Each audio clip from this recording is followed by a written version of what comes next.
আজকে নারদ মহামুনির কৃষ্ণকে দর্শন করার একটা গল্প তোমাদের সাথে শেয়ার করব। খুব সুন্দর গল্প, শোনো। একবার নারদ মহামুনি বীণা বাজাতে বাজাতে সারা ব্রহ্মাণ্ড ভ্রমণ করছিলেন। তখন এক সময় তিনি শ্রীকৃষ্ণের দর্শন লাভের জন্য গোলক বৃন্দাবনে গেলেন। কিন্তু তিনি দেখলেন যে সেখানে প্রতিটি লীলা কেমন বিবর্ণ মনে হচ্ছে।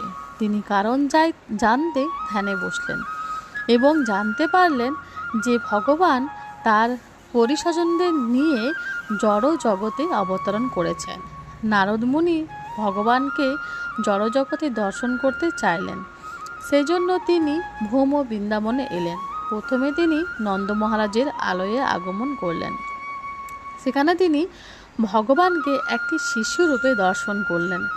তিনি তখন একটি সুন্দর শৈলীপূর্ণ সোনার খাটে নরম শয্যায় শয়ন করছিলেন। সমস্ত গোপিনী রমণীরা কৃষ্ণের অপূর্ব সুন্দর রূপ দর্শন করার জন্য কৃষ্ণকে চারিদিক দিয়ে ঘিরে রেখেছেন। প্রভু তার নয়নের কোণ দিয়ে সমস্ত গোপীগণদের নিজের প্রতি আকৃষ্ট করে রাখছেন।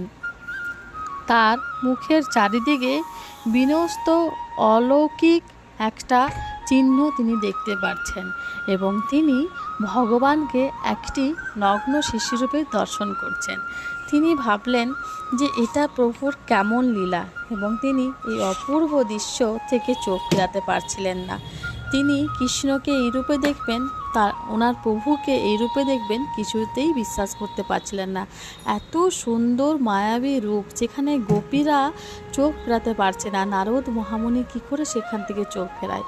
এবং তিনি ভাবলেন যে এটাই শেষ নয়, ইনি প্রভু যখন এই ধরাধামে এসেছেন তাহলে তার নিত্য লীলাসঙ্গিনী শ্রীমতী রাধারানীও এখানে নিশ্চয়ই এসেছেন। এবারে কিন্তু আমার রাধারানীকে দেখার খুব ইচ্ছা হচ্ছে। তাহলে রাধারানীকে কোথায় পাবো? প্রভুকে জিজ্ঞাসা করলেন। প্রভু তখন বললেন, তুমি ধ্যানে বসো এবং দেখো রাধারানী কোথায় আছে।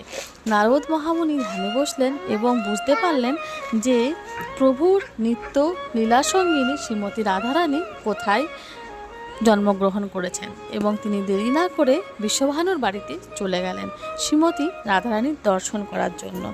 সেখানে গিয়ে তিনি দেখলেন যে এক অপূর্ব রূপ নিয়ে এক সুন্দরী কন্যা বিশ্বভানুর বাড়িতে জন্মগ্রহণ করেছেন।